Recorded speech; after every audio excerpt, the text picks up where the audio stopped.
Let's look at the new draft order.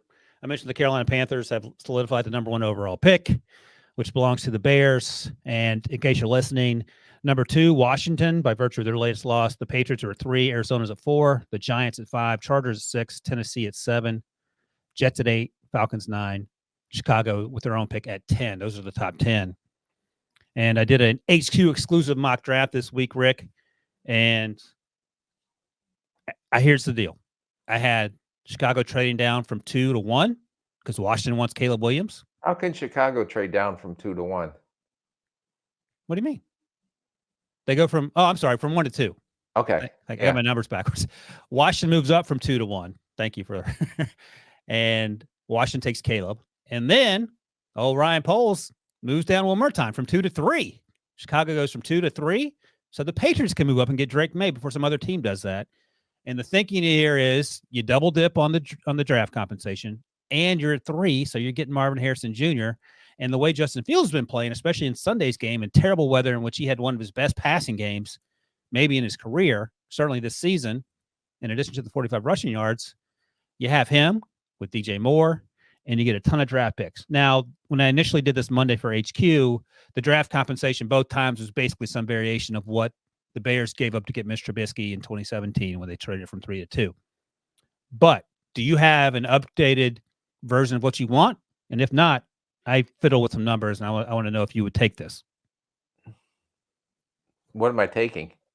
Do you have a draft compensation you would prefer to see other than the Mitch Trubisky numbers? If not, I'll give you my updated version. Yeah, no, just give that. I mean, because it's going to be demand.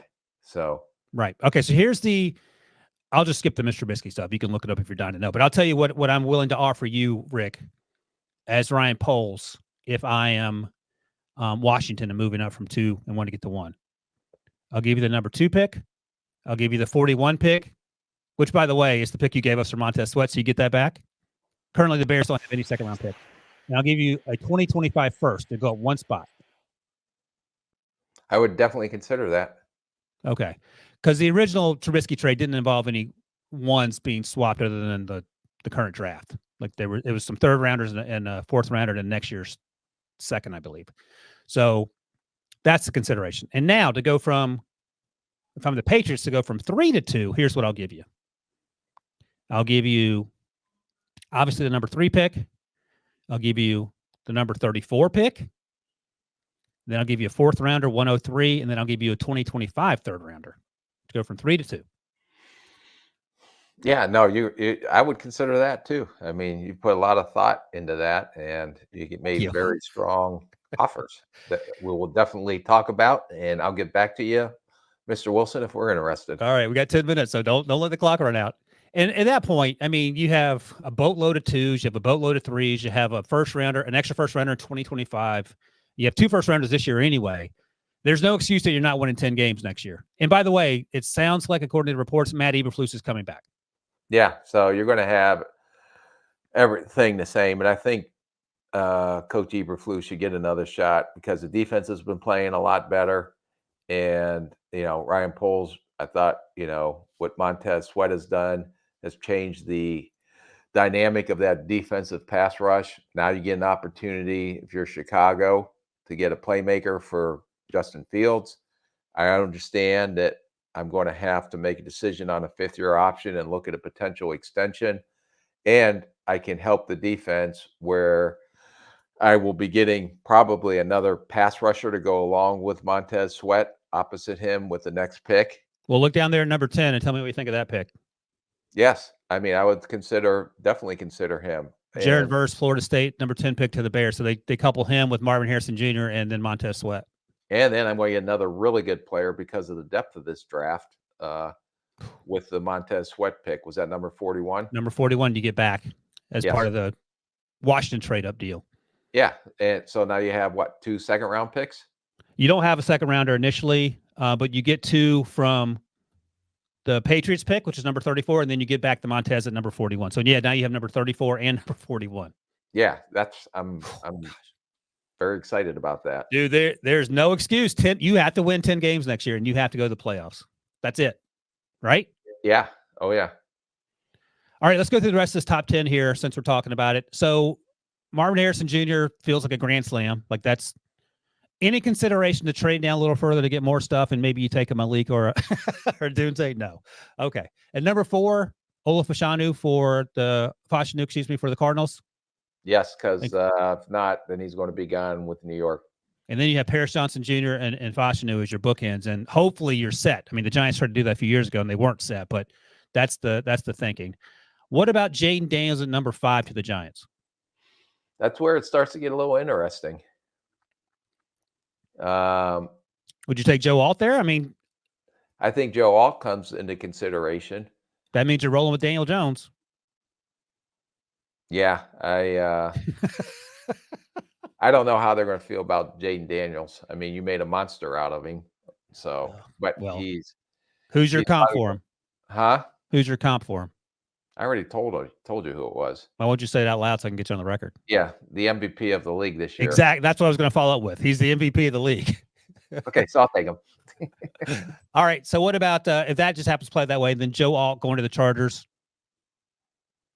Yeah, I could see that, but I could also see them going a lot of different directions too, because they're going to have some tough decisions to make on some of their older guys. Yeah. I may look at pass rusher there too, just off the top of my head, without having the team needs in front of me. And by the way, if the Chargers go pass rusher there, the Titans are taking Joe Alt, and they're not hesitating. No. I had him taking J.C. Latham. Is that too rich for you, J.C. Latham at 7? I think right there would be a little rich. Okay. And then at 8, the Jets are on the clock, and then the Falcons are next. Offensive linemen, so but I think there'll be Malik Neighbors. They need playmakers. Yeah. They need pass rushers. So it all depends on how their board's stacked, and if they think that they can swing back in the second round and get an offensive lineman. So at 8, the Jets are on the clock. I had them taking Malik Neighbors. I like the idea of getting Garrett Wilson some help, whatever that help may look like. I'm sure they would rather have an offensive lineman early, but maybe not. Any consideration to Mr. Penix Jr. here? No. Is that because you don't want to anger Aaron Rodgers, or because you don't think it's too soon? Aaron would be like, okay, every time I go somewhere, then they draft a quarterback in the first round. So I think with them in the win mode now next year, because they're trying to save their jobs, they're not worried about potential quarterback of the future. That's true. So they're going to go whatever player helps them the best. And they need the offensive lineman. So you kind of screwed him in this mock draft. Yeah. Well, would you take J.C. Latham here if he's available at 8? Yes. Okay. Too rich at 7, not too rich at 8. No, I'm just saying that I think that the Chargers could go their offensive line, but I think that you got to also look at the depth, and can we get some of these offensive linemen to help us later? If, like I said, Bosa's hurt all the time, even though he's good when he's healthy. Max, 33, 34 years old, even though he had an incredible year. Yeah. A lot of it, it's like I said, philosophies may change with the changes coming out there. Yeah, absolutely. And we don't know what those changes are going to look like. All right, Malik Neighbors number 8. I'm guessing you'd be fine with that in terms of just helping Aaron and helping Garrett Wilson not have to do everything. Unless Aaron says he wants to go trade 8 to go get Davante Adams. Well, at least Davante can still don't cut Randall Cobb and then get him again. Yeah, I get that. What about the Falcons at 9? Michael Penix Jr.? Kind of interesting. I think quarterback may be the next spot there. How can you not get a quarterback if you come back? Right, because I hadn't taken Dallas Turner, but I mean, Dallas Turner's a great player, and Dallas Turner, I think, did announce that he's coming out, which I don't think surprises anyone, but just so we can talk about it down the road. But I had him taking Dallas Turner, obviously going to be a top 15 pick, but quarterback is a enormous need because they benched Des Ridder. Heineke played. I think Ridder came into the end. Didn't matter. Offensively, that team has a lot of questions. And then Jared Verse, we talked about. Yeah. If Jaden Daniels and I think Penix, that would come into conversation potentially there. No J.J. McCarthy this high? No. Okay. I just want to double check. All right.